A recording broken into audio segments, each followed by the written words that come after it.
Bienvenidos jóvenes de 10º grado. Les saluda el profesor Josué Izaguirre. Continuamos trabajando en la unidad número 2, que son las funciones trascendentales, en su lección número 3, resolución de triángulos, con el tema ley de cosenos. El objetivo, aplicar la ley de cosenos para encontrar la medida de un lado, aplicar la ley de cosenos para encontrar la medida de un ángulo. Tenemos entonces aquí lo que sería el teorema de cosenos, que el teorema de cosenos, al igual que el teorema de senos, debemos de tener lo que es la información del triángulo, en donde si hablamos del vértice A, el lado opuesto sería el segmento A. El vértice C, el lado opuesto al segmento B, y el vértice C, el lado opuesto al segmento C. Y así hablamos que cada vértice estamos hablando de sus ángulos. Donde tenemos entonces el teorema que nos dice lo siguiente, tanto para encontrar el valor del segmento A, el segmento B y el segmento C. ¿Sí? Lo tenemos aquí. ¿Cómo lo vamos a trabajar? De la siguiente forma. Veamos el siguiente ejemplo. Nos dice, en el triángulo ABC, el valor del ángulo del vértice A vale 60, el segmento B vale 2 y el segmento C vale 3. Encontrar el segmento A. Para encontrar el segmento A nos observamos en lo que es el teorema de Pitágoras que ya tenemos una fórmula que nos dice A al cuadrado, hablando del segmento. Entonces esa fórmula es la que vamos a utilizar. Entonces utilizamos esta fórmula como tal, ¿sí? Que A al cuadrado es igual a B cuadrado más C cuadrado menos 2B por C, coseno del ángulo A.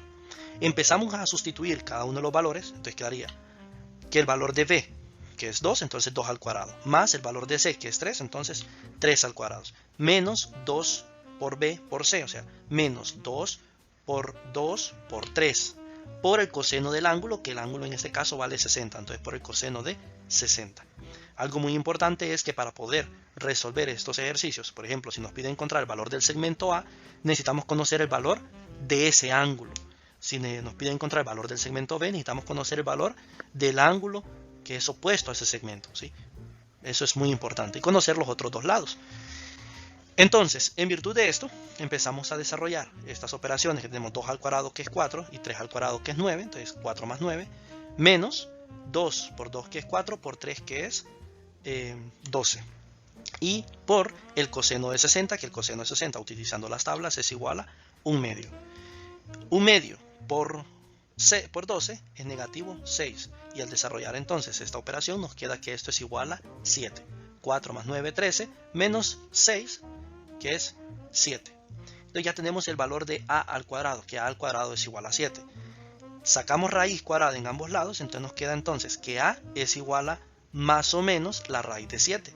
Pero como estamos hablando de longitudes de segmentos y los segmentos no pueden ser negativos, entonces por lo tanto el valor de A siempre debe de ser positivo, o el valor de B o el de C siempre debe ser positivo, hablando de los segmentos, ¿verdad? Entonces como siempre debe ser positivo, entonces vamos a decir que A va a ser igual a raíz de 7, y así hemos encontrado el valor de dicho segmento. El siguiente ejemplo nos dice, en el triángulo ABC, el valor del ángulo en el vértice A es 60, el segmento A es igual a 6 y el segmento B es igual a 5. Encuentre quién el valor de C. Como les mencionaba anteriormente, para poder aplicar lo que son la ley de cosenos, necesitamos conocer el valor del segmento como tal que va opuesto a dicho ángulo. Pero en este caso, el que nos piden encontrar es un segmento que no tiene el valor del ángulo.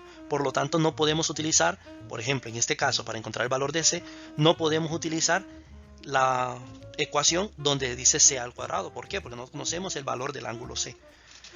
A lo que nos lleva que para poder resolver este ejercicio vamos a tener que utilizar la ecuación donde tenemos el valor del ángulo como tal, que en este caso el ángulo que tenemos es del vértice A. Por lo tanto, vamos a utilizar la ecuación del segmento A, que nos dice que es A al cuadrado. Entonces, utilizando esta ecuación de A al cuadrado, empezamos a sustituir cada uno de los valores. ¿Cuánto vale A? A va a valer 6. Entonces sería 6 al cuadrado va a ser igual a ¿quién? A B al cuadrado, que B vale 5, más el valor de C al cuadrado, pero C no lo conocemos, entonces siempre nos queda como más C cuadrado. Menos 2 por B por C, menos 2 por el valor de B, que es 5, y por el valor de C, que no lo conocemos, entonces por C. Por el coseno del ángulo. ¿Cuánto vale el ángulo? 60, entonces por el coseno de 60. 6 al cuadrado, 36. 5 al cuadrado, 25. Más C al cuadrado, menos 2 por 5, 10. 10 C por el coseno de 60, que el coseno de 60 es 1 medio. Entonces nos quedaría simplemente como menos 5c.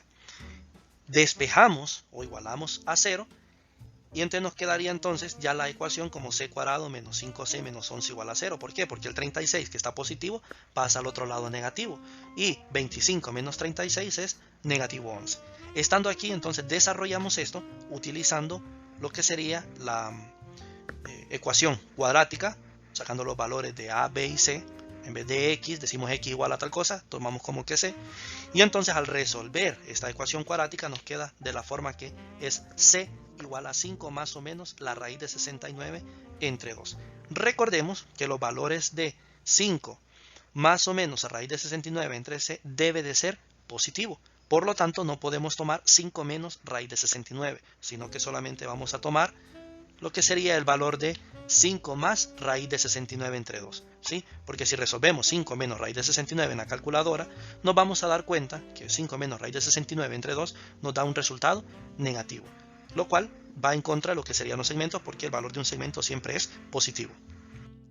Ahora, de la ley de cosenos podemos obtener unas nuevas fórmulas, que estas nuevas fórmulas son fórmulas en donde ya despejamos para los ángulos o para los cosenos de los ángulos. Entonces, teniendo estas nuevas fórmulas, nosotros podemos encontrar la solución a dicho ejemplo, que nos dice: en el triángulo ABC, el segmento A vale 7, el segmento B vale 3 y el segmento C vale 8. Y nos piden encontrar el valor del ángulo A. ¿Cómo encontramos ese valor del ángulo? Lo vamos a encontrar utilizando este despeje de la ley de cosenos, en donde, como nos piden el ángulo A, utilizamos entonces el coseno del ángulo A, que sería coseno del ángulo A, que es igual a b cuadrado más c cuadrado menos a cuadrado entre 2bc. Sustituimos los valores: b, que vale 3, entonces sería 3 al cuadrado, más el valor de c, que es 8, más 8 cuadrado, y el valor de a, que es 7, entonces menos 7 cuadrado, sobre 2 por el valor de b, que es 3, y el valor de c, que es 8. 2 por 3 por 8. 3 al cuadrado es 9. Más 8 al cuadrado, que es 64, menos 7 al cuadrado, que es 49, y al desarrollarlo esto nos da a 12. 2 por 3 por 8 nos da 48. Y 24 entre 48, al hacer la división, esto nos da 1 medio. El coseno inverso de 1 medio, o sea, coseno de A es igual a 1, pero cuando nos pide encontrar el valor de A, le vamos a encontrarlo usando el coseno inverso. El coseno inverso de 1 medio, esto es igual a 60. ¿Por qué? Porque tiene que estar entre 0 y 180 grados. Muchas gracias por su atención, deseándoles muchos éxitos.